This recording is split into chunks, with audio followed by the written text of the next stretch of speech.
Hello everyone, welcome in super science classes. आज हम लोग क्लास 7 साइंस का चैप्टर 6 पढ़ेंगे। चैप्टर 6 हमारा है physical and chemical change.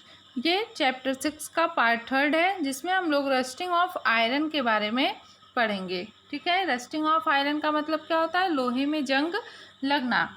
Let us back to rusting. This is one change that affects iron articles and slowly destroy them. Since iron is used in making bridges, ship, car, truck bodies and many other articles, the monetary loss due to rusting is huge. आइए हम जंग लगने की घटना पर पुनः विचार करते हैं। यह एक ऐसा परिवर्तन है जो लोहे की वस्तु को प्रभावित करता है और धीरे धीरे उन्हें नष्ट कर देता है, जो कि लोहे का उपयोग पुल, जहाज, कार, ट्रक आदि का ढांचा बनाने और अन्य कई वस्तुओं को बनाने के लिए किया जाता है।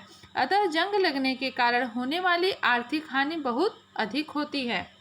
The process of rusting can be represented by the following equation.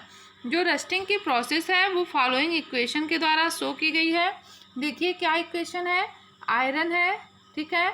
Iron को कहाँ छोड़ा जा रहा है? ऑक्सीजन में छोड़ा जा रहा है और वाटर में छोड़ा जा रहा है। और ये किसका फॉर्मेशन कर रहा है?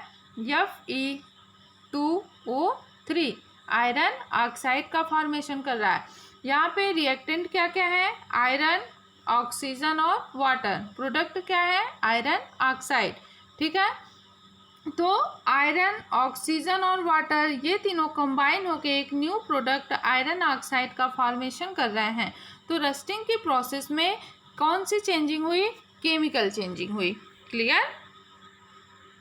अब हम लोग देखते हैं। For rusting the presence of both oxygen and water or water vapour is essential. Rusting के लिए दोनों ही आवश्यक होते हैं। क्या? ऑक्सीजन या वाटर वेपर। ठीक है, हमेशा रस्टिंग जो है वो ऑक्सीजन और वाटर के प्रेजेंस में ही होता है। In fact if the content of moisture in air is high, which means if it is more humid, rusting becomes faster. वास्तव में यदि वायु में आर्द्रता की मात्रा अधिक होती है, अर्थात नमी अधिक होती है, तो जंग जल्दी लगता है। So how do we prevent rusting? तो हम कैसे जंग लगने को रोक सकते हैं?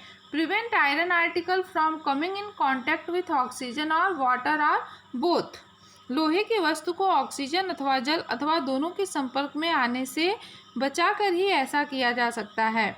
One simple way is to apply a coat of paint or grease. एक और तरीका है जिससे कि इसे बचाया जा सकता है, उन पर पेंट अथवा ग्रीस की परत चढ़ाकर। In fact this coat should be applied regularly to prevent rusting. वास्तव में लोहे की सभी वस्तुओं पर नियमित रूप से पेंट अथवा ग्रीस की परत चढ़ाते रहना चाहिए, जिससे उसमें जंग लगने को रोका जा सके। Clear? And other way is to deposit a layer of metal like chromium और जिंक और आयरन। एक अन्य उपाय लोहे के ऊपर क्रोमियम अथवा जिंक, जिसको कि जस्ता बोलते हैं, जैसे किसी धातु की परत चढ़ाना। जब हम लोहे पे क्रोमियम या जिंक जैसी धातु की परत चढ़ाते हैं तो हम लोहे को रस्टिंग से बचा सकते हैं। The process of depositing a layer of zinc and iron is called galvanisation. लोहे पर जिंक की परत चढ़ाने की प्रक्रिया को ही क्या बोलते हैं? गैल्वेनाइजेशन। गैल्वेनाइजेशन की डिफिनीशन क्या होगी?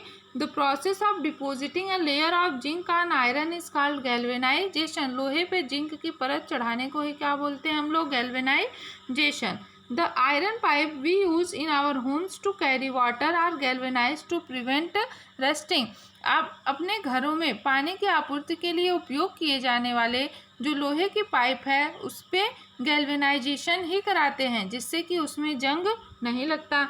देखते हैं कि पहेली को क्या डाउट है। Oh, that is why my friend Rita is always complaining about iron article rusting so fast, she lives near the coast. Oh, इसलिए मेरी सहेली रीता सदैव लोहे की वस्तुओं में जल्दी जंग लगने की शिकायत करती है, क्योंकि वो समुद्र के तट के निकट रहती है और समुद्र के तट के निकट आर्द्रता की मात्रा बहुत ज़्यादा होती है, जिससे कि लोहे में जंग जल्दी लगता है। क्लियर?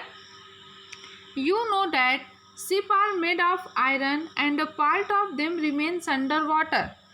क्या आप जानते हैं कि पानी के जहाज लोहे के बने होते हैं और इनका एक भाग हमेशा पानी में डूबा रहता है। On the pot above water also water drops keep clinging to the ship's outer surface. Moreover, the water of sea contains many salt. The salt water make the process of rust formation faster. पानी के ऊपर के भाग पर भी जल की बूंदें गिरती हैं। यही नहीं, समुद्र के पानी में अनेक प्रकार के साल्ट भी पाए जाते हैं। साल्ट युक्त जल जंग लगने की प्रक्रम दर को बढ़ा देता है, अतः जहाज़ों पर पेंट करने के बाद भी उन्हें जंग लगने से काफ़ी क्षति होती है। So much that a fraction of ship iron has to be replaced every year. Can you imagine the monetary loss of the world. यही नहीं, जहाज़ों के लोहे के कुछ भाग को बदलना प्रतिवर्ष आवश्यक हो जाता है। क्या आप विश्व में जंग लगने से होने वाले कुल आर्थिक हानि की कल्पना कर सकते हैं? Stainless steel is made by the mixing of iron with carbon and metals like chromium, nickel and manganese. It does not rust. Stainless steel लोहे में कार्बन और क्रोमियम, निकिल तथा मैग्नीज जैसी धातुओं को मिलाकर बनाया जाता है। इसमें जंग नहीं लगती। देखिए, स्टेनलेस स्टील में क्या क्या होता है?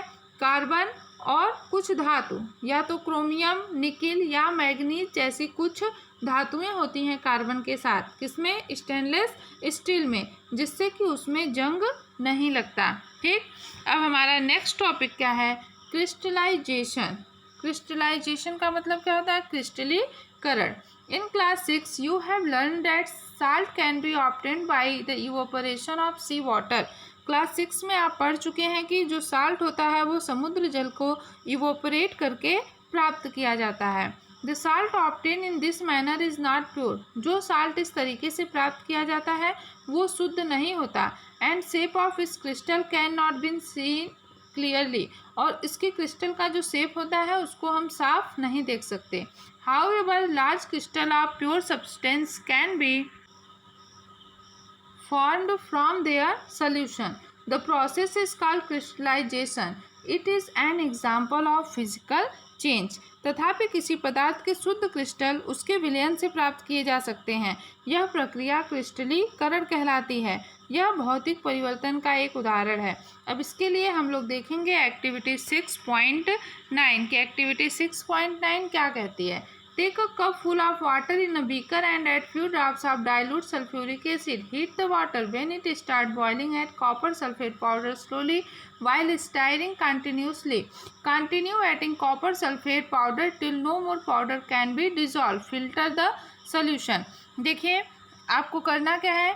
एक बीकर लेंगे आप और बीकर में लगभग 1 कप वाटर ले लेंगे, जल ले लेंगे और उसमें थोड़ा dilute H2SO4 dilute sulphuric acid की कुछ बूंदें मिलाएंगे।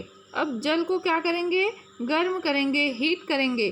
जब जल उबलना आरंभ कर दे तो इसमें धीरे धीरे कॉपर सल्फेट का चूर्ण लगातार चलाते हुए मिलाते रहेंगे।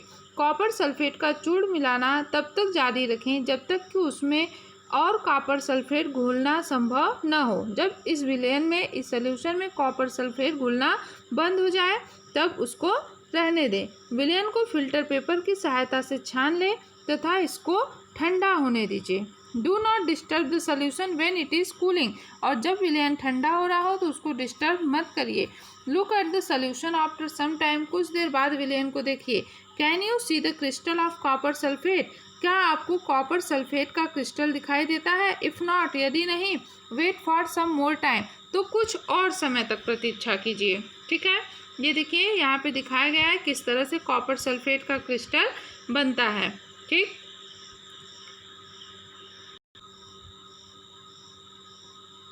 You have learn about physical and chemical change. आप इस चैप्टर में फिजिकल और केमिकल चेंज के बारे में पढ़ें।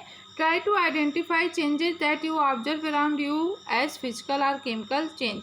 आपके चारों तरफ ढेर सारी चेंजेस होते हैं, ढेर सारे परिवर्तन होते हैं। आप उनमें फाइंड आउट करने की कोशिश करिए कि कौन सा फिजिकल चेंज है और कौन सा केमिकल चेंज है। कुछ कीवर्ड दिए गए हैं। Chemical change. केमिकल चेंज क्या होता है? केमिकल चेंज इरिवर्सिबल होता है। जिस भी सब्सटेंस को लेके हम रिएक्शन को स्टार्ट करते हैं वो सब्सटेंस हमें वापस नहीं मिलता। ठीक है, केमिकल चेंज में न्यू सब्सटेंस का फॉर्मेशन होता है। केमिकल रिएक्शन, जिस रिएक्शन में न्यू सब्सटेंस फॉर्म हो या एक तरीके से सकते हैं कि केमिकल चेंज पाया जाता हो, उसको केमिकल रिएक्शन कहते हैं। क्रिस्टलाइजेशन क्या होता है? प्योर सॉल्यूशन से प्योर सब्सटेंस ऑब्टेन करने को क्रिस्टलाइजेशन बोलते हैं। गैल्वेनाइजेशन क्या होता है? लोहे पे आयरन पे जिंक की परत चढ़ाने को गैल्वेनाइजेशन बोलते हैं। फिजिकल चेंज क्या होता है? जब किसी भी सब्सटेंस के फिजिकल प्रॉपर्टी में चेंज होता है तो उसको फिजिकल चेंज कहते हैं। रस्टिंग क्या होता है? आयरन पे जंग लगना, ठीक है। आयरन जब ऑक्सीजन और वाटर से रिएक्शन करके आयरन ऑक्साइड का फॉर्मेशन करता है तो इस प्रोसेस को हम लोग कहते हैं rusting. What you have learned, आपने इस चैप्टर में क्या सीखा, इसके बारे में देखते हैं हम लोग। Changes can be of two types, परिवर्तन दो प्रकार के होते हैं, भौतिक परिवर्तन और रासायनिक परिवर्तन। Physical change are change in the physical property of substance, physical change वो चेंज है जिसमें किसी भी सब्सटेंस की फिजिकल प्रॉपर्टी परिवर्तित होती है। No new substance are formed in this change, इस प्रकार के परिवर्तन में कोई भी नया पदार्थ नहीं बनता, ये बदलाव रिवर्सिबल होता है।